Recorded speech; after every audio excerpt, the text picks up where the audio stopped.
Have you ever noticed how one email can completely change how you feel?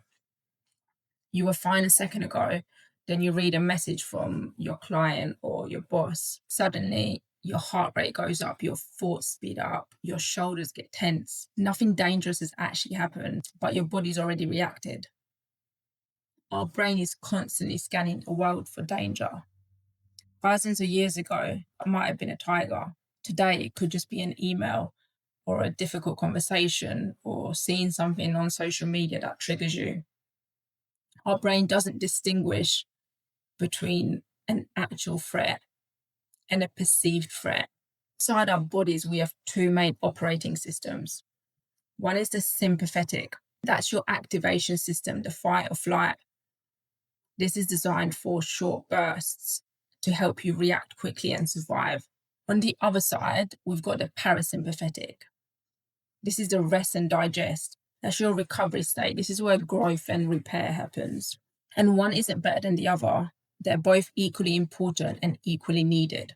Ideally, throughout the day, we oscillate between these states. So it's not one is good, one is bad. We want to balance. So sympathetic when you genuinely need activation, and parasympathetic for the recovery. The problem is that a lot of people spend most of the day stuck in the sympathetic, the fight or flight. Modern life triggers our fight or flight constantly. We don't need to be chased by a tiger anymore. It could be an email, a deadline, or just being stuck in traffic. So many people become stuck in this chronic sympathetic activation. They get in high cortisol, poor sleep, anxiety, can't focus, they often can't rest. And you can't think your way out of this. You can't tell yourself to calm down because your brain doesn't care what you think.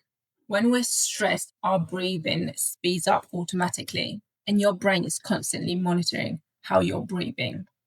And fast breathing tells your brain that there's a potential threat. So your brain keeps your body alert. And this often makes your breathing even faster. It becomes a feedback loop. Stress changes how you're breathing, and your breathing helps maintain the stress response. For many people, this pattern becomes their normal.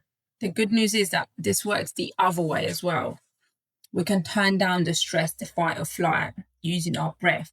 Easiest way to do this is through slow nasal breaths, focusing on the exhales being longer than the inhales. This helps to activate the vagus nerve. The vagus nerve is constantly in a loop with the brain. And when we activate it, we signal to the brain. We're basically sending a message to the brain saying, we're safe, we can relax. The fight or flight gets diluted and rest and digest mode starts to switch on. Now, fast inhales do the exact opposite. They activate the sympathetic. And you can use this intentionally to get energy, to get hyped up a bit.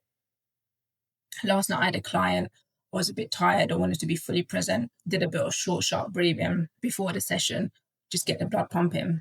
When you control the breath controls the nervous system. It's like a remote control for your nervous system.